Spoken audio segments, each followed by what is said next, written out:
People like you are the trash of society. You're not worth the taxes we pay to keep you alive. I always think you should just disappear. I regretted bringing her to this restaurant today, getting all excited. My mother, Jane's face was expressionless, her eyes reflecting a distant place, as if nothing was there. I thought maybe her heart wasn't here with us at the moment. It was scarier when my vision started to narrow and darkness crept in than when I became completely blind, she says cheerfully. So, when she actually lost her sight completely, she felt relieved, strangely enough. She had nightmares about going blind, waking up thinking it was just a dream, only to realize that too was a dream. When she opened her eyes, her field of vision was narrowing. Those days were so hard. Just hearing about them is painful. She had aspired to be a professional oil painter. Since high school, she had been attending a painting academy to get into art college, her hands always covered in paint as she faced her artwork every day. The day she passed her university entrance exams. Returning home after celebrating with friends over dinner, she was hit by a car that ran a red light. She was rushed to the hospital with a head injury, but the x-rays showed no abnormalities, and she got away with just some scratches and bruises. I'm alive, maybe I'm lucky, she thought. But a month later, the symptoms appeared. The corners of her vision started to feel dark. Her vision blurred. At first, she thought these minor abnormalities were just due to fatigue. As it got worse, Jane, who had visited a small local hospital, was immediately referred to a university hospital. Traumatic cataract. It's probably a sequela of the accident, said Dr. Brown, and she wondered. Why me? Anything else would have been better. Why did it have to be my eyes? Frantically painting, and painting more, yet feeling unfulfilled, my mother completely lost her vision 3 months later and was thrown into a world of darkness. Back then, she was so distraught, you wouldn't believe it, considering her bright personality now. She even joked about having attempted suicide. During those tough times, she faithfully met my father, they got married, and I was born. I was able to become strong because of your father, Mike, in April. Being blind, she promised herself not to let anyone look down on her husband or children. As a wife, she cherished her husband, made lunches for her children, taught them, scolded them, and really tried her best in everything. Unable to do everything alone, she always sought help and found ways to manage. When she heard my sister, 3 years younger than me, named April, was being harassed at school, she even went to the school alone. Despite the tendency to be shunned because of her blindness, she ran for PTA and worked hard to establish her place, making her popular with neighbors and other moms even after her kids graduated. Being a guy, I was too embarrassed to say thank you face to face. During adolescence, I complained about the color of the lunch she made and called her names. I even told her not to come to school events. Yet, I always respected my mother, who always did her best for us. Mother, strong and cheerful, had a tough past. I grew up pretty ordinary and healthy, but whenever I think that I've inherited my mother's strength, I feel like I can do anything. Chad from the baseball team likes Luna. During high school, when everyone gets excited about who likes whom, I was too busy with work and studies to care about that. But I remember hearing multiple times about Chad's unrequited love for Luna. Never thought it would relate to me, though. To fulfill my sister April's dream of becoming a news anchor, our family sent her to a prestigious private school for girls, which was a bit of a stretch for us financially. Our family, where my father is a typical office worker, had to pull together and save every penny to afford her tuition. Luckily, I was a decent student and wasn't interested in private schools, so I ended up attending a mid-tier public high school. Aware of our family's financial situation, I diligently worked at a part-time job in a diner, saving up for college and personal expenses. Half a year into my job, Chad started frequenting the diner, lingering around and specifically targeting me. That must be the Chad rumored to have a crush. I hadn't interacted much with him until he began showing up during my shifts, spending hours with his friends. He was loud, disturbing other customers, and despite repeated warnings from our manager, Max, he wouldn't calm down. He kept smirking at me. I was puzzled by this until Luna approached me the following week. "You're always in the library studying when you're not working, right? I've noticed. I like you," she confessed, handing me a letter with a heart on it. Chad's behavior was linked to this. Unfortunately, I had no interest in Luna. "Sorry, I appreciate your feelings, but..." I tried to say it as gently as possible, but she started crying and ran away. From the next day, Chad's harassment intensified. It started with just being at the family restaurant, but it escalated to harassment at school. When someone tampered with my textbooks, I was truly at my wit's end. Chad's family is wealthy, with both parents apparently holding executive positions in publicly traded companies. He maintains his grades with the help of a private tutor, a one-on-one teaching arrangement. I didn't want to succumb to the bullying, nor did I like the idea of reporting it. So, I decided to focus on my studies as a form of resistance. I thought if I could outshine him academically, he might stop bothering me. In hindsight, it was a tough thought. Consequently, Chad disliked me even more, but I gained enough academic success to choose any university for my undergraduate studies. I opted for a local state university. By then, Chad's antics had decreased. Rumor had it that Luna had found a new interest. In university, I regained my peace, enjoying learning and expanding my horizons. College was a joy, each day feeling like it broadened my perspectives. After using my high school savings for graduate studies, I landed a job at a mid-tier research institution. Starting later than most peers, I planned to treat my parents with my first paycheck to ease their concerns. My sister, April, had recently become a local TV announcer and had already treated our parents, so I felt I should do the same. This restaurant was where my dad first met my mom. "Once I'm wealthy, I'll take you to that restaurant," she frequently joked about the restaurant's name. I was thrilled that my childhood dream of taking her there was becoming a reality. On the day, an emergency business trip meant Dad had to leave, so it was just Mom and me. As we walked arm in arm, she joked, "Next time, I should say I want to go to Caribbean Sea." I laughed. "What's this place like?" she asked. Once seated, I described the restaurant's ambience, the staff's attire, the decor, and the chandelier's color. I wasn't sure if it matched my mother's memories, but I described it vividly. Then, a familiar voice said, "Mike, long time no see." It was Chad in an expensive suit. He sat in my father's seat and started boasting about his life and invited. He had attended a top university and landed a job at a major company through his parents' influence. This made me think of the costs of elite education. Being part of the elite means hardly working while the paychecks roll in. Life's easy. "So, what about you, Mike? Still at the diner part-time?" he asked with spite, maintaining our old hierarchy. I disliked the idea that anything I said would make me seem inferior. Composed, I spoke of my academic journey, my research job, and bringing my mom here with my first paycheck. "This place must have been a stretch on your first paycheck, huh? I come here often, but for someone with less, it's a big expense," he taunted. Despite his attempts to provoke me, I remained calm but frustrated. I wanted him to leave, mindful of my silent mother. "As it's a special occasion, I'd appreciate it if you left. Our meal is about to arrive."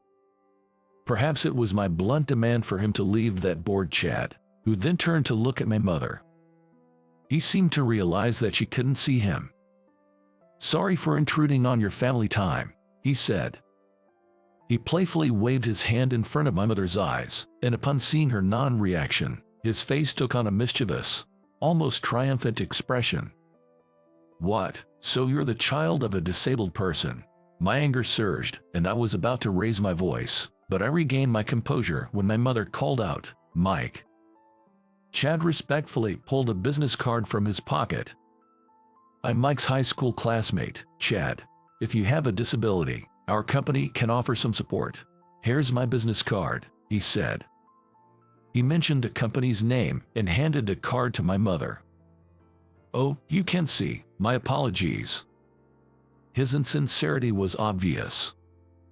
My mother remained silent. Well, it seemed Chad was trying to take advantage of the company's promotion of supporting people with disabilities. "I think people like you are a drain on society. Not worth living off our taxes, right? Ever thought it'd be better for the country if you just disappeared?" With a beaming smile, I was about to ask my mom, "I think this guy is going to ruin the entire celebration."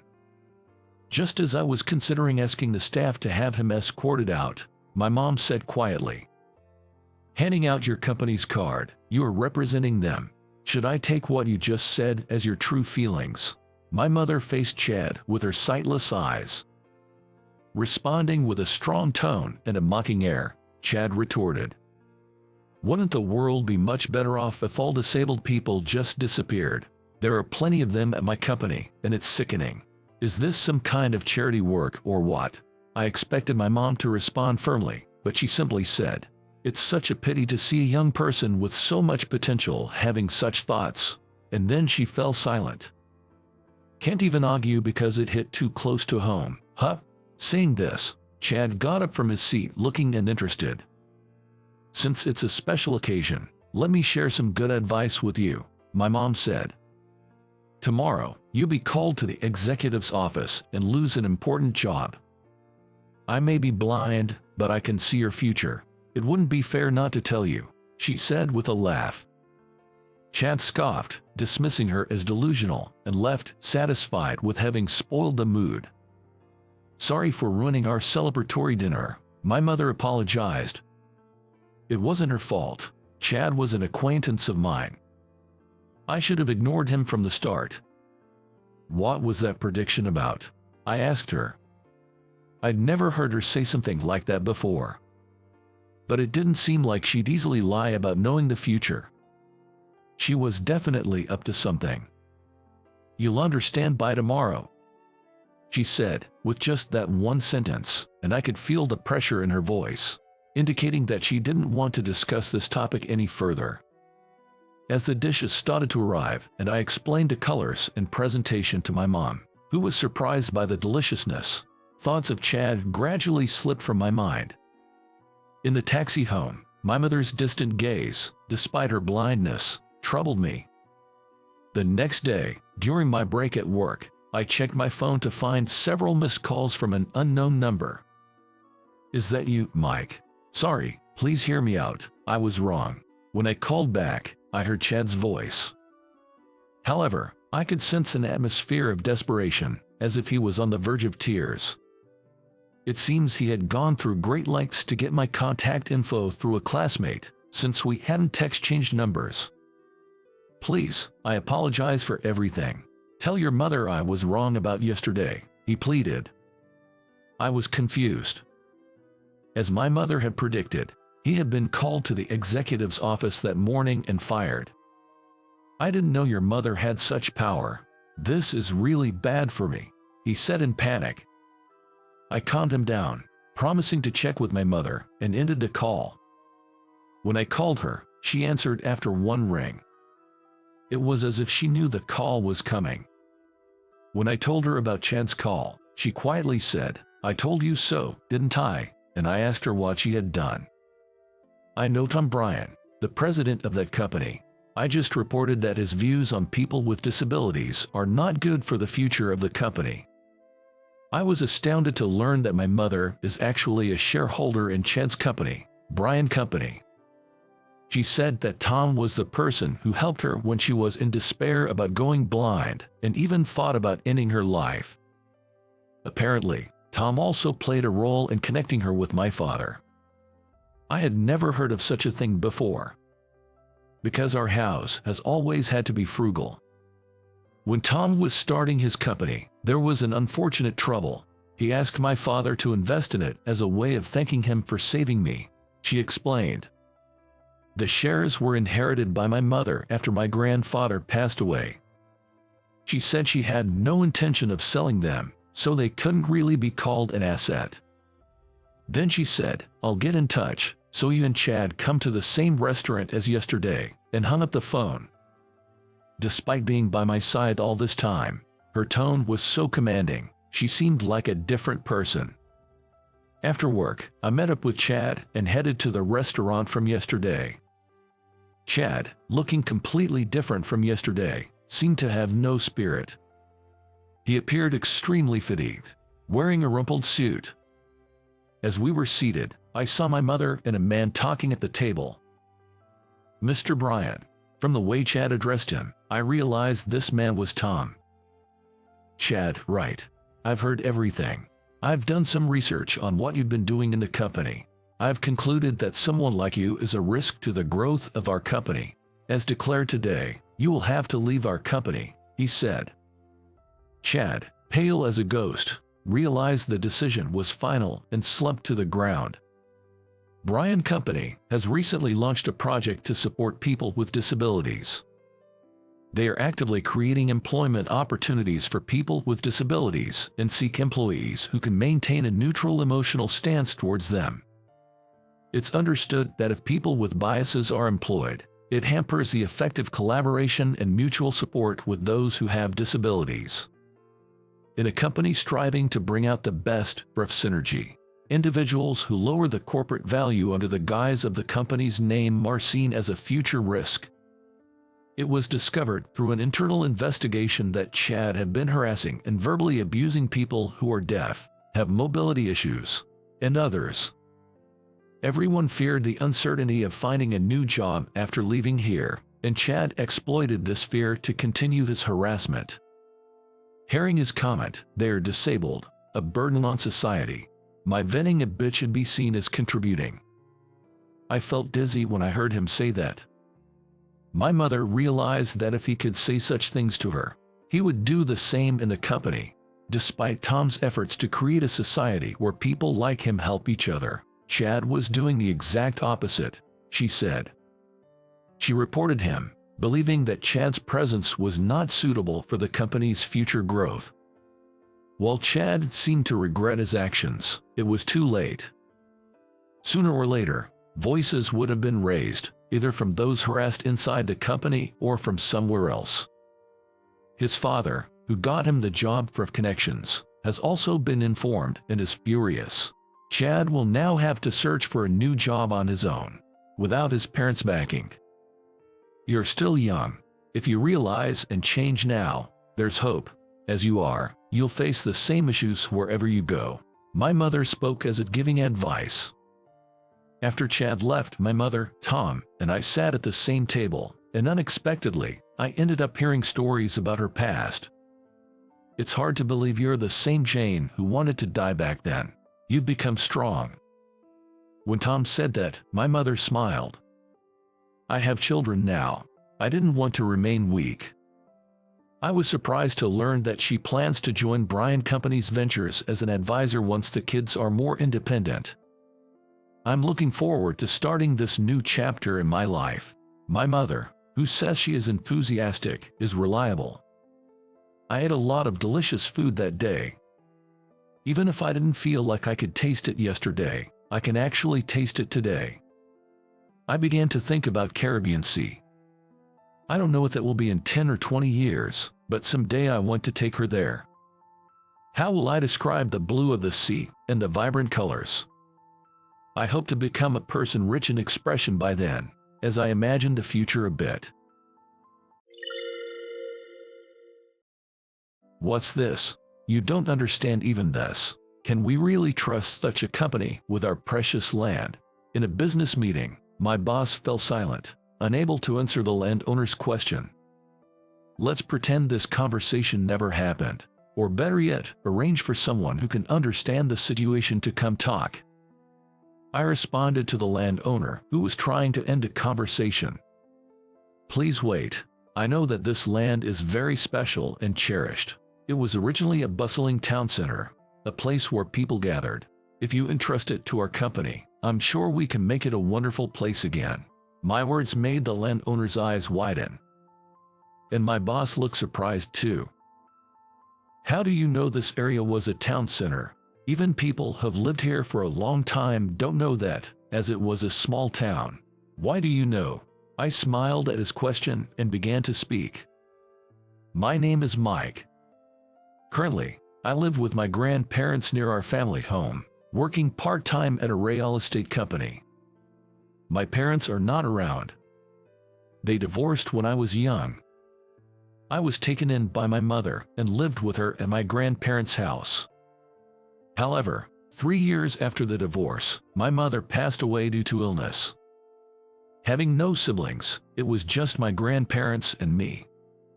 To raise me, my grandparents worked tirelessly, so I was a latchkey kid from a young age. After school, it was normal for me to go to a daycare, and I would spend my weekend at the library. Being introverted by nature, I was the quiet kid who watched my classmates play from a distance. My grandmother didn't engage in social activities like moms do today, so there was no family mingling. As a result, I hardly had any friends, which in hindsight, seems like a lonely childhood. But there was one friend who cared for me.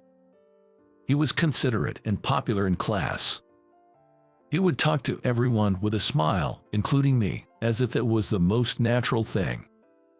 When he told me, "Let me know if anything happens," I couldn't help but ask with a bit of doubt, "Why do you care so much about me?" But to my question, he simply replied as if it were the most natural thing, "Because we're friends, isn't it obvious?"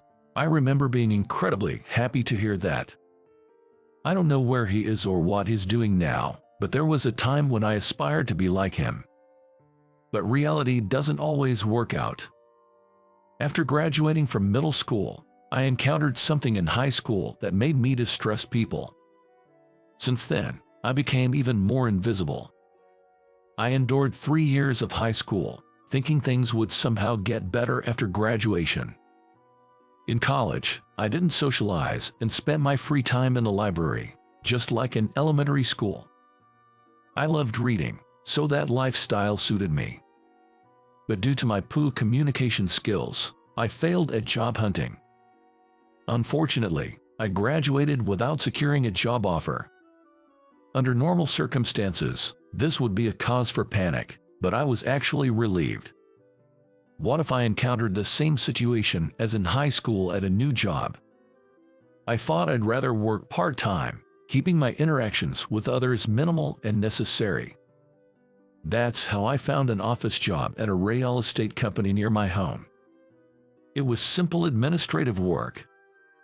The job posting, requiring no specific educational background or resume, seemed perfect for me.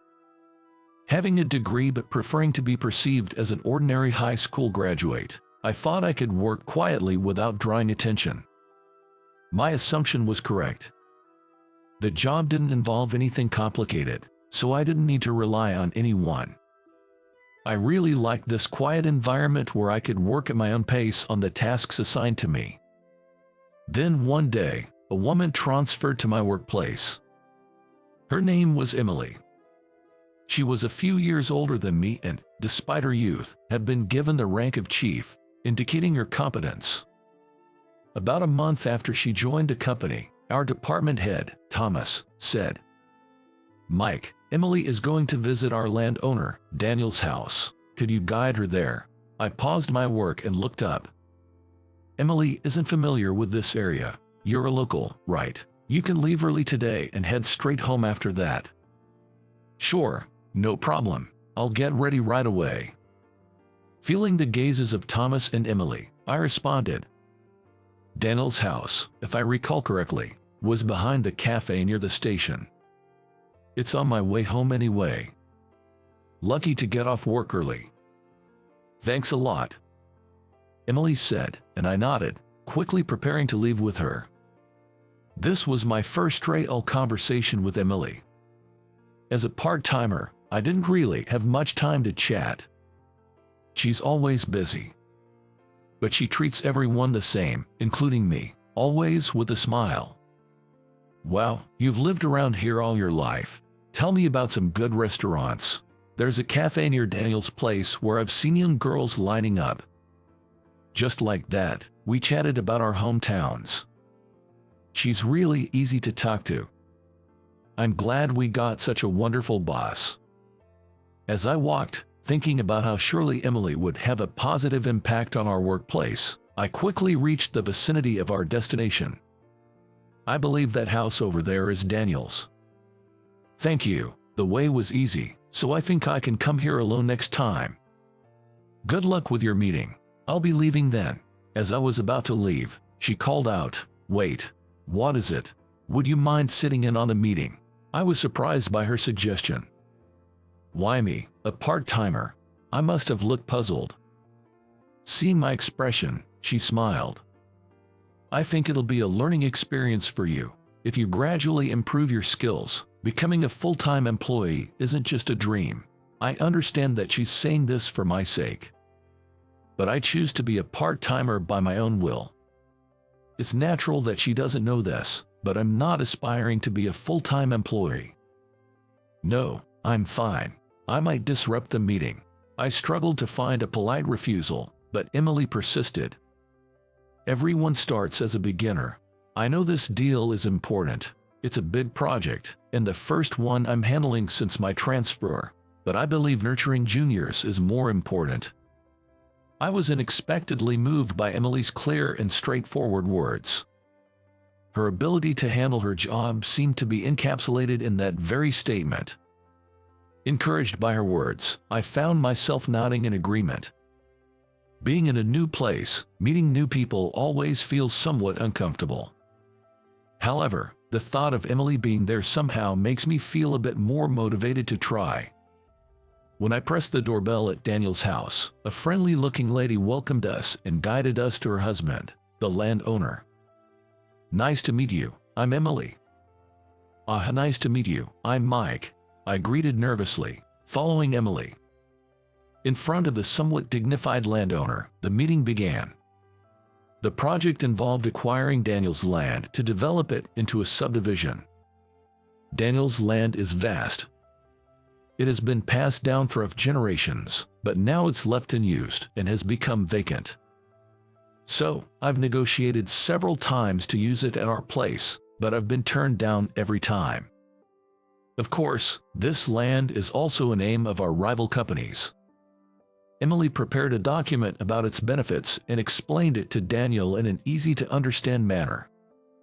The previous person in charge used to complain that he wouldn't even listen, but here was Daniel, leaning forward and intently looking at the document.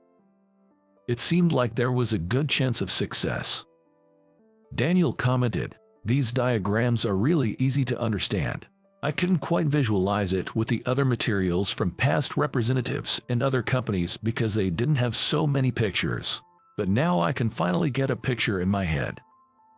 "Thank you." She was smiling at Daniel's compliment. I thought everything was going smoothly. That was when it happened. "By the way, do you know why we own this land?"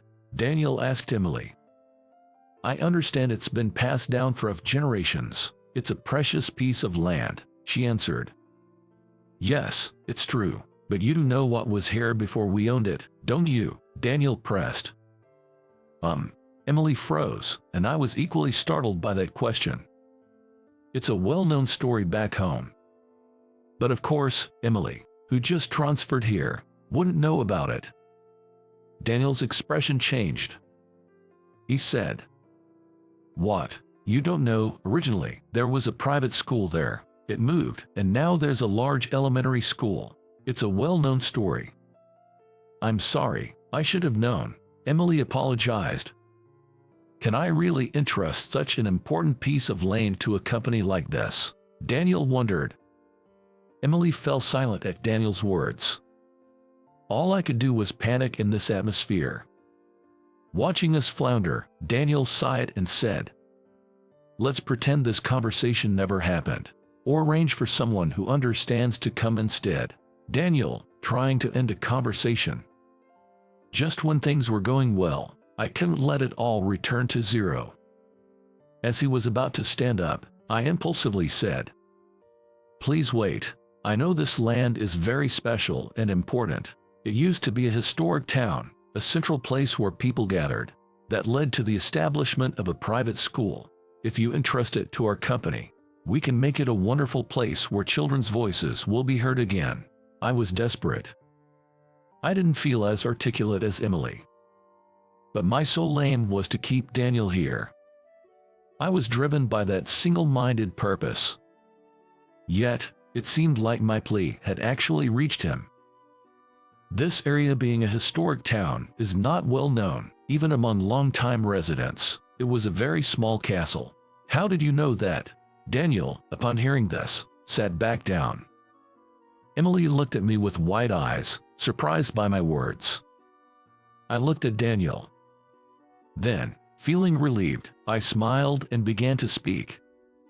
"When I was young, I read a history book about the local area. It said there was a noble lord with great virtue who, after falling from grace, lived here in what could barely be called a castle. But a lord is a lord. The area around his home prospered as a historic town.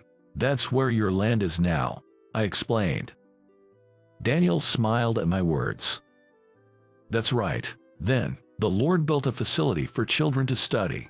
Our ancestor was a teacher there, friendly with the Lord. Eventually, he inherited the facility, which later became known as a private school, and our family continued to teach there," he recounted. "So, it has been carefully passed down to you. You have a remarkable piece of property," I complimented.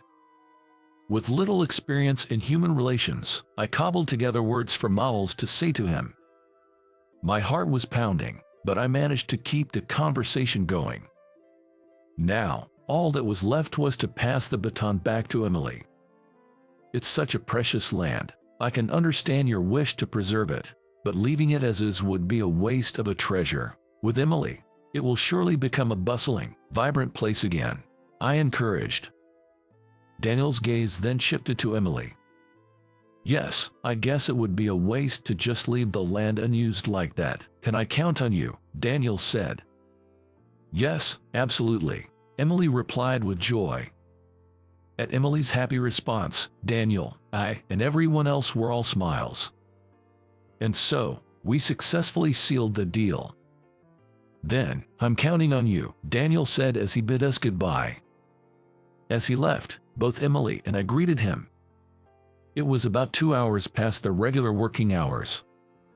I wondered if I'd get paid for the overtime, but my spirits were high. It was the first time I had felt such a sense of accomplishment at work. "Mike, you really saved the day. How about I treat you to dinner as a thank you?" she suggested. I glanced at the clock. Indeed, I was getting hungry. We had worked hard past our regular hours. It wouldn't hurt to accept a treat. So, I agreed and, after returning to the office to drop off the documents, went to a nearby restaurant with Emily. "Order whatever you like," Emily exclaimed. "Then, is steak okay?" I asked. "Of course," she replied. Taking her at her word, I ordered a steak. She had a salad. I felt a bit guilty for indulging, but decided not to hold back and bit into the meat. "Thank you for earlier. The deal went well because of you," Emily said. "It's nothing. That question wasn't something you could have answered, so I just stepped in," I replied, a bit gruffly and embarrassed. But she said happily, "No, when I went back to the office to drop off the documents, I asked everyone, and no one knew about the historic town. And to remember it in such detail just from reading it in a book once is amazing. You're really talented, aren't you?" she added. I fell silent at her words. "I'm not particularly talented, but tell me, are you really just a high school graduate? What's your highest level of education?" "It's the Harvard University," I muttered softly. It was the first time I had been asked, so I answered, but Emily looked exaggeratedly surprised. "Even though part-time jobs don't require as you may, why are you hiding it? It's a waste, honestly." You could get a job at a decent company as a full-time employee, right? Her words made me laugh involuntarily. Indeed, it was a natural assumption. So, I decided to tell her. I was sure that Emily would understand the real me and would continue to treat me the same as before. The truth is, I was raised by my grandparents because I didn't have parents. They were always busy, and books were my friends. Strangely enough, once I read something, I could remember almost all of it. So, that's how you knew about the historic town, and remembered it. I nodded at her words and continued. I think I just have an exceptionally good memory, but in high school, I was always reading books in the library instead of studying, and when I always topped the tests, rumors started that I was cheating. I began to talk about my bitter past memories. I never really had friends, but that made everyone distance themselves even more. A senior I didn't know found out about me and ordered me to do his textbooks and homework. Because of that, I ended up memorizing even the textbooks for higher grades, making me unbeatable in tests and increasing the jealousy of my classmates. I understood that the tests that were easy for me were difficult for everyone else, but since my grandparents worked so hard to raise me, I couldn't just slack off. Because of that, people whispered behind my back. Eventually, it felt like all those whispers were directed at me, leading me to develop a distrust of people I shared. I talked with a smile, trying not to make the conversation too gloomy. However, Emily's expression was dark. She seemed to be sympathizing with me, but it felt oddly uncomfortable. "That stuff," she said. Well, it wasn't like I was visibly harassed or anything, so I just thought if I could graduate from high school, things would somehow work out. But after graduating from university, I couldn't find a job due to my low communication skills, I explained. It's not that you couldn't, you just didn't want to, right? Did you seriously try job hunting? Emily probed. I was lost for words at her comment. No, actually, I felt relieved that I couldn't get a job. Unable to escape those eyes, I murmured softly. Indeed, I hadn't really tried my best. Not only did I not capitalize on my strengths, but I also never even mentioned my talent for memorization in any job interview. Emily, slightly exasperated, said, "Are you okay with this? Just like the land today, if you don't use it, it's a waste." Her words struck me. "Why don't you try applying for a full-time position with us? I'll recommend you." Sure, you were not eloquent in today's negotiation, but your determination came through, and you helped me. I think we can be good partners, she suggested. I have been passive in life until now. But maybe now was the time for a change. Can I really do it? I wondered. You can, she assured me. I began to think about growing a little at a time. I was grateful to her for making me feel this way.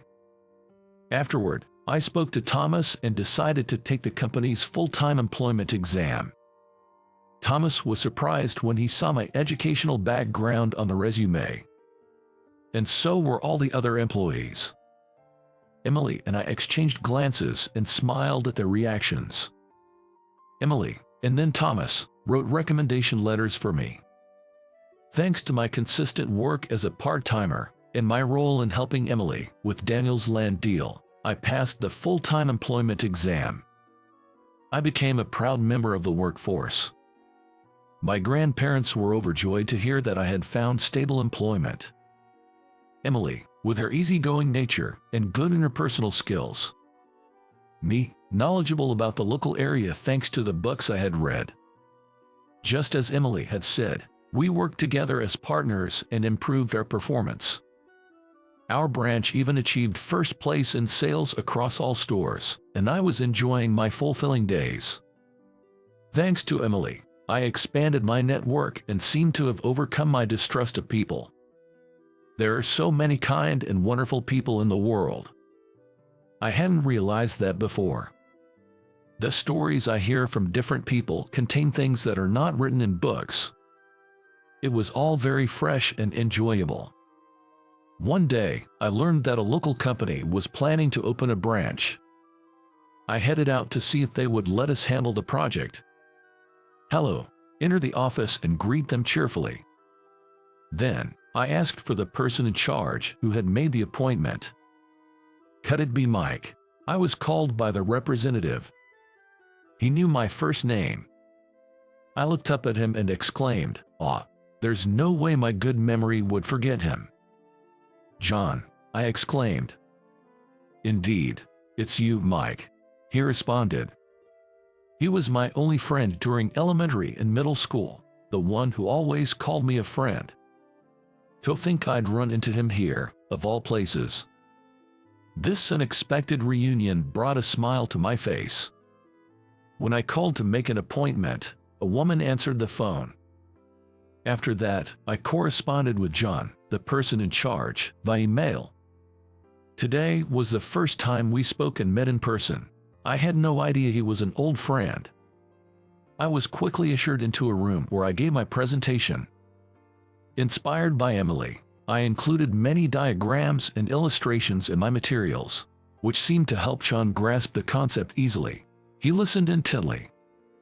Of the several sales pitches I've heard, yours was the most understandable. No flattery. You've always been smart.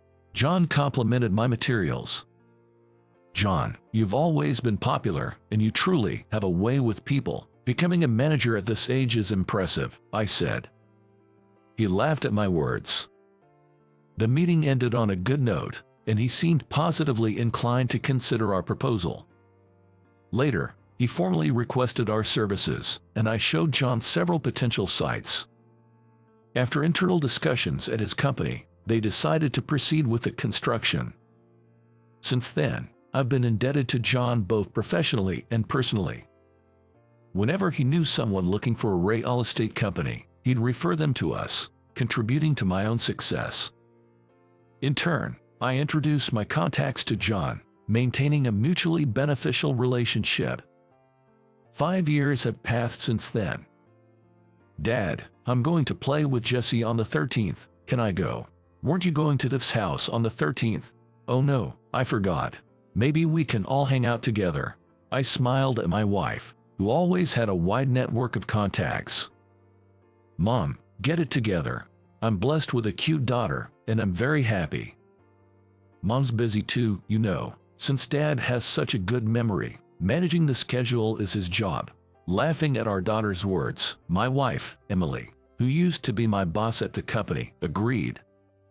As work settled down, I grew to admire her character and respect her for all she is, especially for how she changed my life. I wanted to make her happy. We get married, and now our daughter is already 3 years old. She's a talkative little girl, just like her mother. We built our house in a corner of the subdivision connected to us by Daniel, living happily ever after. Many families live nearby, and we exchange smiles with our neighbors. I think the area has regained its vibrancy. Daniel was overjoyed when he found out we got married and lived here. Though he's no longer directly involved, he has a special connection to this land and greeted us during one of his walks. I wouldn't have been able to grasp this happiness if I had remained as I was. Living openly with one's talents and turning bitter experiences into growth is important. I owe so much to my wife, who gave me this opportunity. Our daughter will surely go through various experiences. Even if she struggles with relationships, meeting trustworthy people will help her discover a new self, just like I did. And in this happy home, I want to teach her that she can surely find happiness.